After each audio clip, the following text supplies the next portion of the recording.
Noteable is course-connected.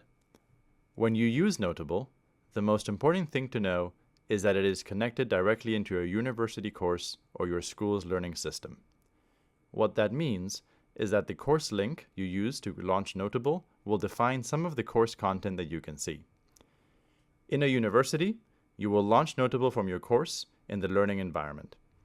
In Scottish schools, you will launch Noteable from the Glow intranet app launcher.